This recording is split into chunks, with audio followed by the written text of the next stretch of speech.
Everyone, welcome to this new webinar. Today we are going to speak about geo alerts. So how to create geofences, how to use beacons to trigger notifications on the phones of your users.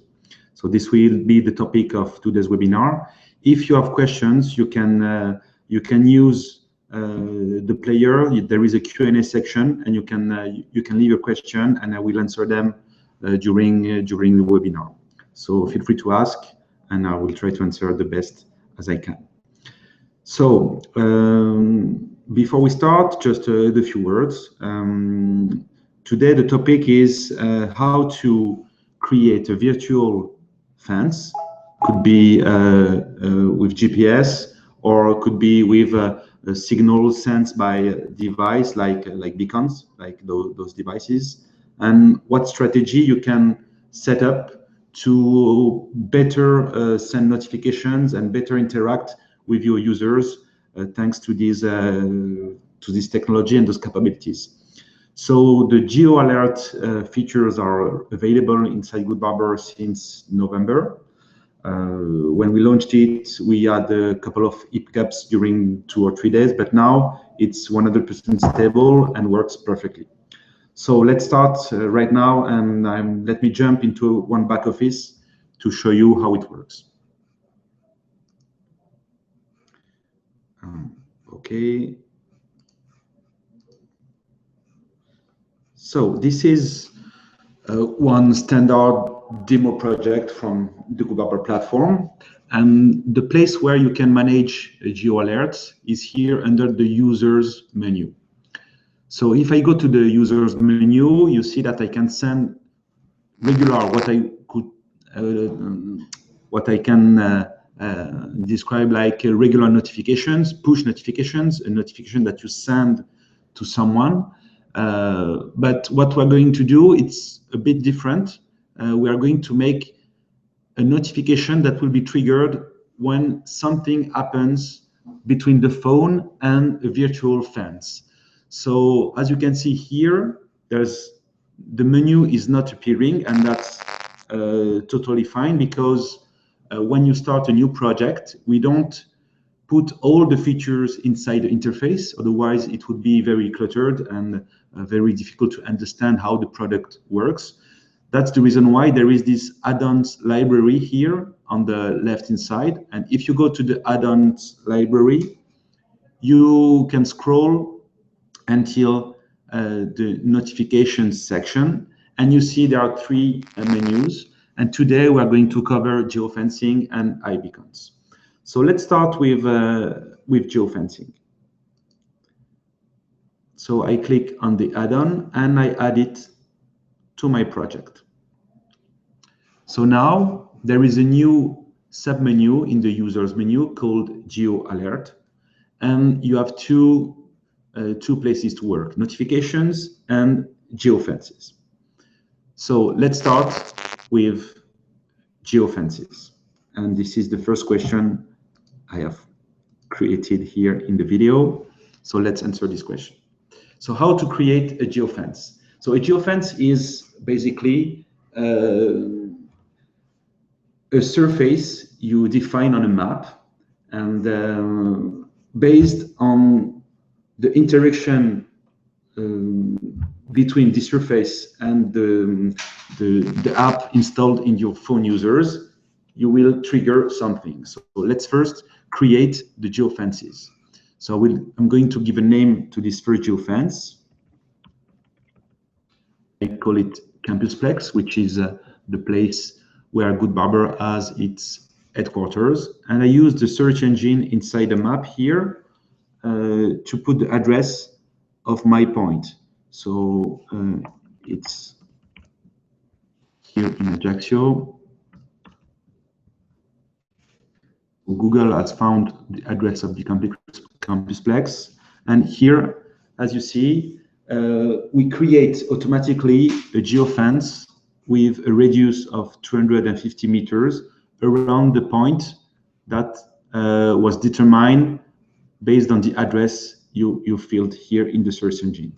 So now you can adjust this fence you can modify the radius here by dragging and dropping inside the map, or you can adjust it here directly in this module. So I put back a 250 meters radius for my fence. And if you want to move the fence, it's also possible. Okay, so let's put back my fence here in my office, which is precisely here. And I add my first geofence. So here in this table, you see that there is one fence called Campusplex with a radius of 250 meters around this point. The point is centered on this address. And as for now, there is no notification attached to this geofence, and therefore the status is inactive. Okay, let's add a second geofence. So, for instance, the MoMA in New York. So if I put New York MoMA here, I have my fence centered around the museum, and I'm going to extend the radius 500 meters, and I add this new fence. So now I have two geofences inside my backend. I can display all my geofences on the list, and that's the case right now. Or if I want, I can display them on a map. And the map is zoomed to see all the fences at once. So that's the reason why I can see the one in New York and the one here in Good Barber headquarters. Okay. So now I can create some notifications that will be displayed on the user's phone when something happens between the app, the device where there is the app, so the iPhone or the Android device, and the fence. So let's start to create our first geo alert. I go to the notification menu, and as you can see, it's very similar to creating a regular push notification. So I'm going to type my message, welcome to the Campusplex home of Good Barber. That will be my notification, the message that will be displayed. I can choose an action that will happen when people open my notification. So I can open the app, open an external link, and if I have sections with content inside my app, here will be listed all the sections, and I can make a deep link inside the section if I want. So let's remain on opening the app when the notification is displayed on the phone. You still have the standard settings, like choosing the sound of the notification, showing the badge on iOS devices. You can set it to on or off. And you can also select the recipient. So here in this configuration, I'm going to display this message to all the people that will cross the Campusplex geofence. And here is the strategy I'm going to define. So I can display the notification when people enter the region defined, or when people exit the region, or after people dwelling in the region after a certain amount of time. So here is 5 minutes, but you can decide to display the notification 15 minutes if someone stays 15 minutes or more inside the geofence. Okay. If you create geofences for shops, for instance, you have the possibility to define when the notification should appear. So if, let's say, I want to display this message to people only if the Campusplex is open, I can define opening and closing hours. So if you're not inside this range of time, the notification won't appear in the user's phone. So CampusPlex is open between 8 a.m. until 8 p.m. and I can copy and put this this range of time on all the weekdays if I want, or I can select different range for a specific weekday. You have also this possibility.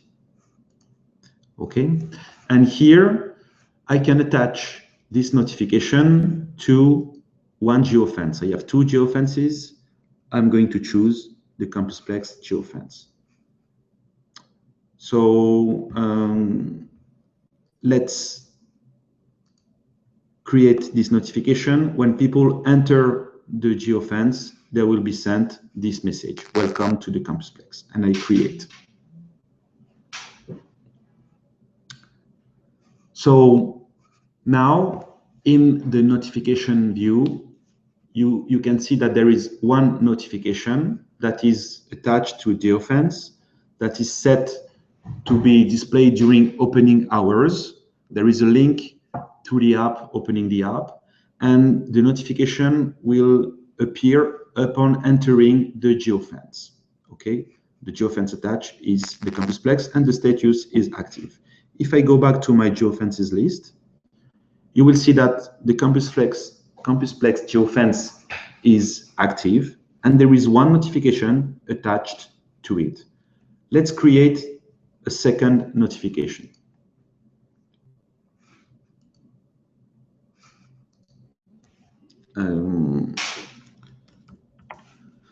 So did someone propose you a coffee? I'm going to display this notification for people who are in the CampusPlex at least for 15 minutes. And I'm going to display it anytime, because if they are inside or close to the place and they stay this amount of time close to the place, chances are that it's during the day and we are open. Okay, and I still attach this notification to the Geofence CampusPlex. So here, as you can see, there is a new notification that is activated, and the settings are a bit different. It's a Geofence attached to Geofence. There is a link to the app, and it will be triggered after being in the Geofence during a certain amount of time.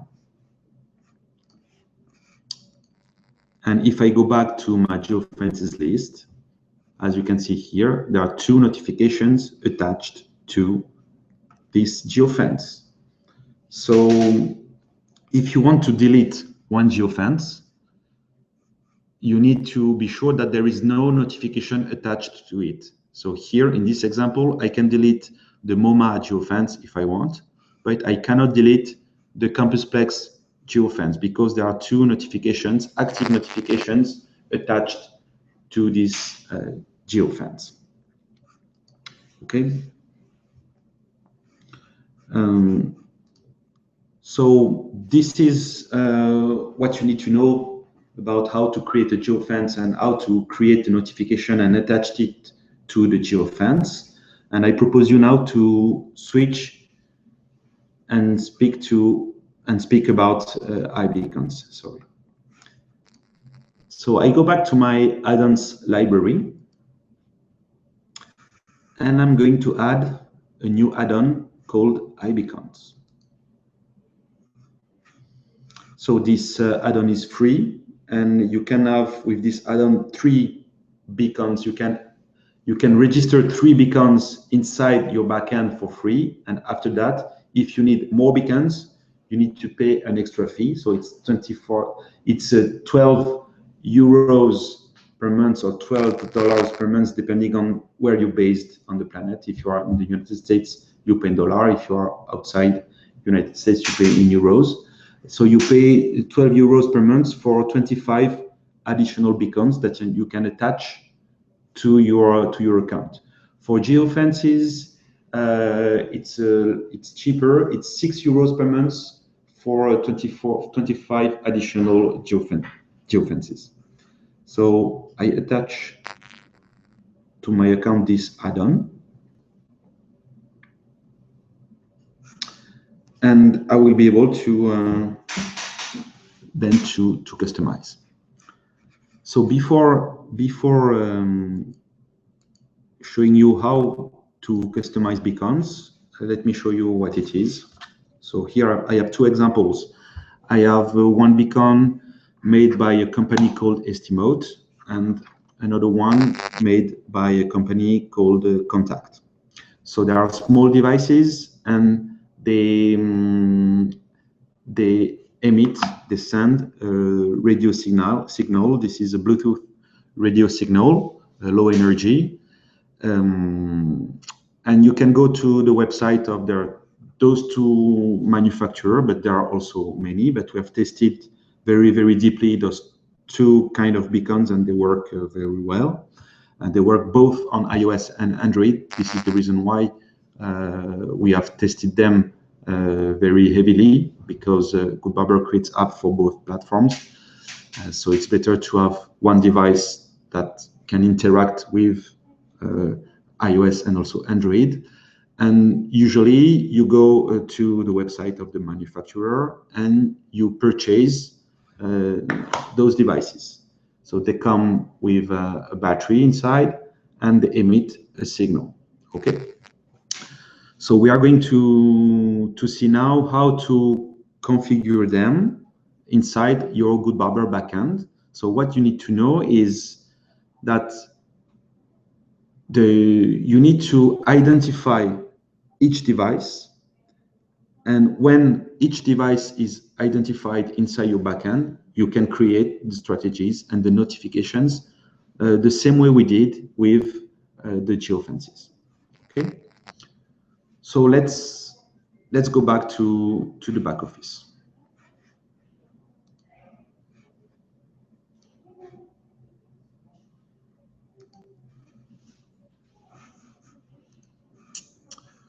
So here I have my new add-on, iBeacons, available in my backend, and I'm going to customize and to configure my beacons. So first thing you need to do is to go to the settings tab, and here I've already put some needed information to start to add beacons inside my backend. So the first information you need to retrieve is the UUID and also the beacon layout. But let's talk about the UUID first. The UUID is an identifier that is attached to your beacons. Okay. So when you purchase beacons like that, and you receive a set of 6 or 12 beacons, usually they all have the same UUID. And to retrieve the UUID of your beacons, usually you download the app of the beacons manufacturer, you launch the app will scan around the phone if there are beacons available, and you will see on the screen of your phone all the beacons that are close to your phone. You click on one beacon and you will have all the parameters attached to the beacon. So first thing you need to do is to check that all your beacons have the same UUID. You copy the UUID and you paste it inside your Good Barber backend. That's very important, because it's with this UUID, your app is going to be able to recognize with which beacon it's interacting. Okay. So once you have retrieved the UUID of your beacons, you paste it here under the settings tab, and also you can paste a beacon layout. So this is an information that is needed for Android devices. And this information explains, in fact, to your app how the beacon is going to send information through the Bluetooth signal. Okay, so with this parameter, you ensure that your geo alert using beacons will work on Android. And with this parameter, you define what's the unique identifier of your beacon fleet. So if you have thousands of beacons, you need to set them up with the same UUID so that you can go further and work with your Goodbarber backend. So now let's add a new beacon to my back office. So for this example, let's imagine that we are a company that has 2 museums, and we want to make a global notification strategy across our two museums, and we decide to put 2 beacons inside each museum. So one at the entrance of the museum, and another one next to the cashier where people buy their tickets to enter the museum. Okay, and I'm giving this example to explain you very precisely what major ID and minor ID are. You are going to see it very quickly. So let's insert my first beacon. Okay, I give it a name. So let's say Museum 1 entrance. That will be the name of my first beacon. And I'm going to define a major and a minor ID. So let's say major will be 1212 and minor will be 5456.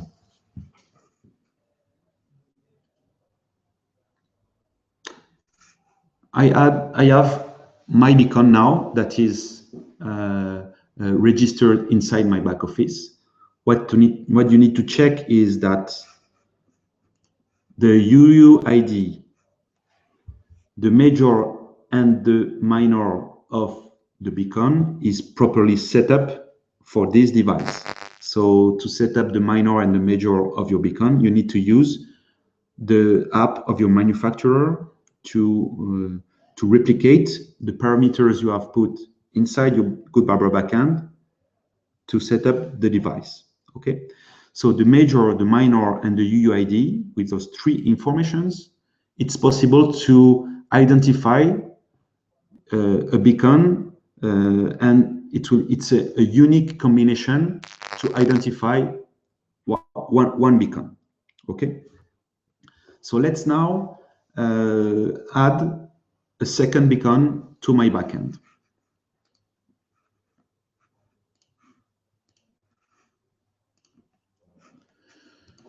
So I click on add a beacon, and I'm going to create the beacon for Museum 1.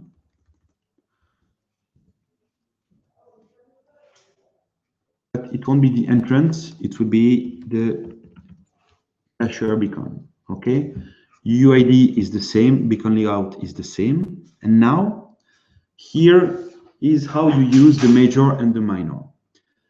Usually, when you want to deploy beacons across multiple places, multiple shops, you give the same major ID to the beacons that will be in the same location.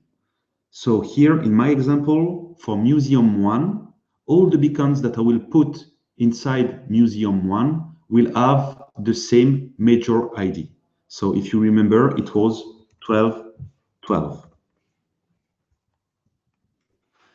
And now I use the minor ID to differentiate my beacons that are in the same shop, in the same place. So in Museum 1, I shouldn't have two beacons with the same minor ID. So now I'm going to put a different minor, let's say 9890.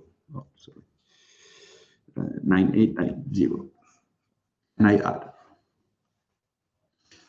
So here, Museum 1, Major 1212, Museum 1, Major 1212, it's okay. It's those two beacons are in the same museum. They should have the same major ID. And they have two different minor ID.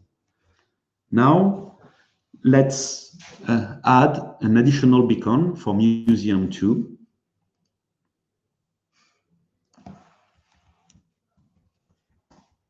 Museum 2 entrance.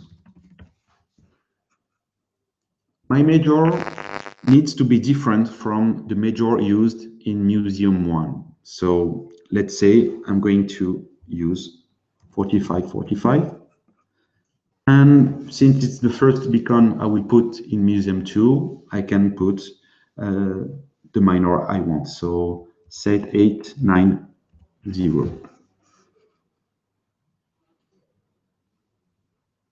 So I have my third beacon and the first one from Museum 2 at the entrance. The major is different and the minor is set for this beacon.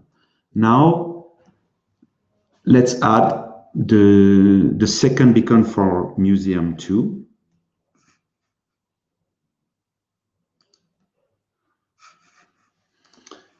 Here 4545 and here 5456 and the name Museum 2 here. And I add. Okay, so here you see I have Museum 2 and Museum 1. They have different major IDs. That's perfect. And they have the same minor ID, and that's also perfect. It's not a problem if you give the same minor ID to two different beacons that are not in the same shop. So if they're not in the same shop, they shouldn't have the same major ID. So be sure to apply all those settings to your devices. So what we usually do, we put here a reference, so it can be a sticker or it can be a QR code. We put some references behind our devices, our beacons, to be sure to apply the correct settings to the correct device before putting the device inside the shop. Now it's time to create notifications and attach them to the beacons. So it will be pretty easy because it's almost the same as what we did for Geofences. So it's the same menu. There is a menu notification. I go to the notifications menu. I'm going to write my message. So welcome to the MoMA, for instance. If we suppose that Museum 1 is the MoMA, the action opening the app, I target all recipients, but if I want, I can also target a group of users. If I have created groups inside my app, you see here, I have a registered users group and a coworker group. So if you want to target the notification based on specific group of people that are using your app, you can do it. And also you can target people based on their behavior, if they are loyal users of your app, if they've never received notifications from you, or if they have their phone in a specific language, so that you can adapt the language of your notification. And also you can target by devices. But here, for this example, let's target all my app users. And I'm going to trigger this message, welcome to the MoMA, when people enter the region. And the region here is the range of the beacon. So the beacon has a certain range when it sends, when it emits its signal. And when my app user is going to cross this radius of action by my beacon, I will trigger the message. So I do it anytime, or I can choose a specific time. So let's say you put beacons for a specific event, and you can decide when notification will be triggered and when you will stop send notifications, for instance. So let's say it starts today and it will end after Christmas, for instance. So today, since beginning of this afternoon. And also, I forgot to speak about it when we saw how to create notifications for Geofences, but it can be annoying to display notifications to people each time they cross a geofence or each time they get close to a beacon. So here you can decide to only welcome your users when they enter the MoMA every month. If you have someone that comes to the museum every day you are going to say to him, welcome to the MoMA. If you want, you can say welcome only every month, for instance. And now I'm going to attach my notification to one beacon. So I have this Museum 1 entrance, and I can determine the radius, entrance and exit radius of my beacon. So here you see the distances are smaller than Geofences, because beacons are used when you want to make when you want to make fences that are very close to the user. So 50 centimeter is a correct it's a correct fence for your beacon. And I save my notification. So here you see in my backend, I have switched, I have changed the backend. I used to be in this one where there are the Geofences notifications. I've switched to another one, and you see here there is the same dashboard with some information about the notification. It's a notification attached to a beacon. It's linked to the app. When people open notification, they open the app. And the message is triggered when people enter the region. And the beacon associated to this notification is the beacon named Museum 1 entrance. So let's create a new notification.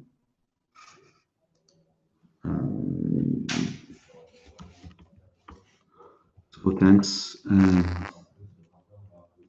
for purchasing a ticket.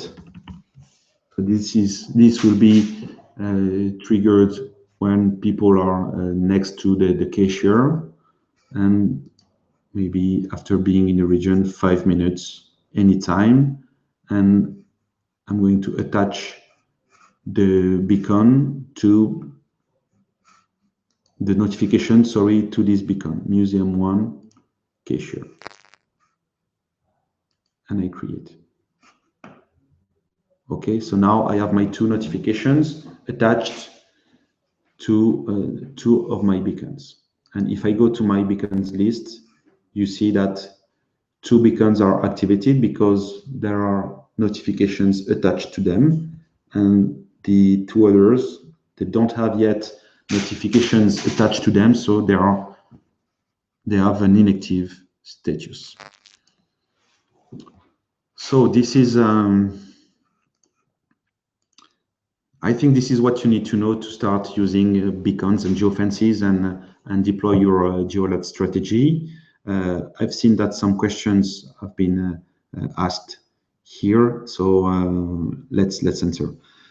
So there is a question from Joseph. Does the beacon vendor app tell you the major and the minor IDs? Yes. When you receive the beacons, there is the UUID, there is the major, there is the minor. And when you launch the app, you identify which beacon is close to the app, the manufacturer app.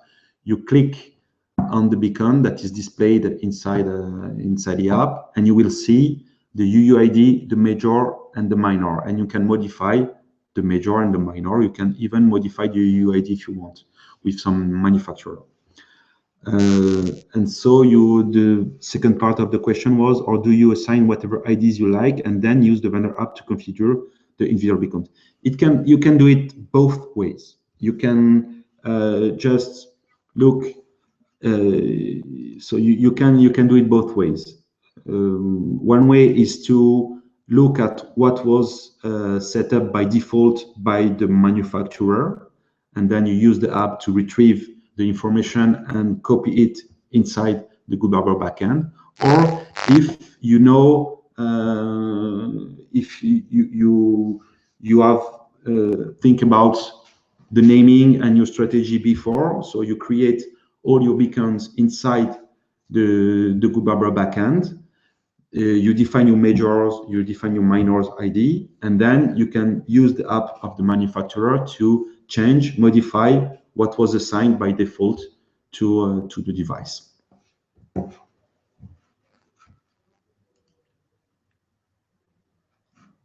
So a few recommendations when you position beacons inside shops.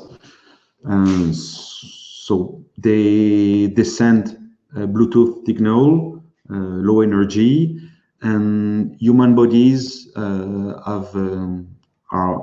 made of I think 80% of water, if I'm not wrong, and water will decrease the strength of the signal. So if let's still use the example of the museum.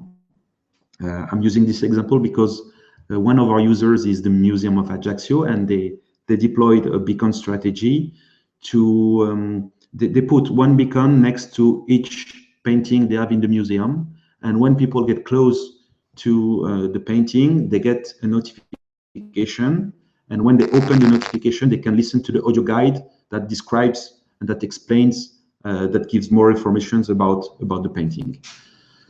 So if you put beacons in places where there are many people, it's better to put them in the highest position as possible, because if you put them in lowest position, the signal will cross several bodies before touching the app of your users, and it will decrease the strength of the signal. So if you put them above, chances are that you will be in a direct, there will be a direct path from the beacon to the pocket of your user where the app sits, and it will trigger the notification. So this is one tip. If you read a lot of Estimos, for instance, they give tons of tips on how to position beacons, what are the pitfalls to avoid, etc. So manufacturer, they provide a lot of content and guides and tutorial to use to have the best way, to know the best way to use this kind of devices. So I think that's all for today. You know how to create geofences. So a geofence is an area you define on a map, and based on an interaction with this area you create, you trigger the display of some notifications. So very important, and I forgot to tell you, but it's very obvious. If location is not enabled inside your user phone, if people doesn't accept to give their position, if they don't activate the GPS, it won't be possible to trigger the notifications. Okay, and also if people doesn't activate Bluetooth on their device, it won't be possible to trigger notifications based on beacons, because the phone won't be able to receive the signal. Okay, so so there is a question, sorry, in order to use beacons, are the user's phones required to be with Bluetooth turned on? Yes, people need to turn on Bluetooth to be able to receive Bluetooth signals, so that we can trigger notification. And something I'd like to precise also, the way it works is you create your geofences, you create your beacons inside your Goodbarber backend, you create your notifications and you attach them to geofences or beacons. And this information, in fact, is stored in your user's phone, okay?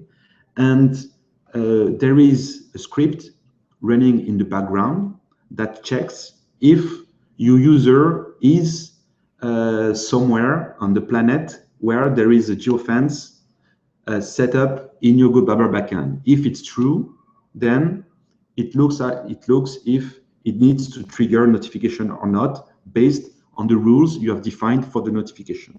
And that's the same behavior for beacons. So usually, so the information of the positioning, the geolocation is given by the operating system of the phone, iOS or Android. And also this is the operating system of the phone that checks if it receives some Bluetooth signal and then pass the information through to Goodbarber. So it's very, it's not a very good technical explanation, but you understand. I hope you understand. So it means that it's the operating system that will give the information of the position and also of the reception of a Bluetooth signal. And since manufacturer tries to phone manufacturer try to reduce battery consumption and so on, so this information is not given all the time, but it's given on a defined period of time. Okay, but the system is smart. It means that if your app is open, then the app will call for the position more often than if the app is in the background. Okay, so that's the reason why when you mix a strategy with geofences and iBeacons. So let's say we are the museum, we position a geofence around the museum to drive people to the museum. So people are outside, they have the GPS activated, and I can trigger a notification when they are close to my museum. So it can be 250 meters or more, okay? And then when they are inside the museum, I'm going to use a beacon strategy. So think about the time it will take them from the place they are to go walking to the museum. And during this time, chances are that the position will be updated and then the right notification will be triggered. So a new question from Joseph. After creating a fence or beacons, must we republish the app to the stores, or will it just work for existing users without an app update? So no need to rebuild and to submit an update to the stores. If the version of the Goodbarber engine you use right now supports geofences and beacons, so you know that every week we release updates on the Goodbarber engine, and when some new features are released, you need to rebuild and submit an update to have the features enabled in your app. But if, let's say, you build today your app with the revision, with the Goodbarber revision of December 23rd, in this revision, the engine is capable of working with beacon and geofences. And if in 3 months you set up a geofence or beacon strategy, no need to rebuild and to republish because it's already supported by the system. Okay, and in fact, each time you create new beacons and new geofences, when the app is launched by your users, there is an exchange of communication between the app and GoodBarber servers, and the GoodBarber servers will send the list of new geofences, new beacons set up in the backend, and also new notifications attached to those geofences and those beacons. Okay, so it's done seamlessly, and users doesn't have to download a new version of your app.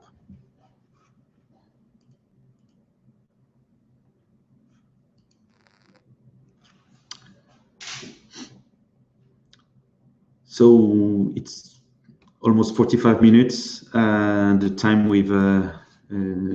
for this webinar. If there are no additional questions, let me check the chat window. Sometimes people put questions in the chat window.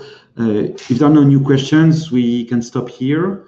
This webinar will be available in replay, and if you have additional questions, don't hesitate to put comments below the video, and we will answer them with pleasure. Thank you for your attention, and see you webinar. Bye.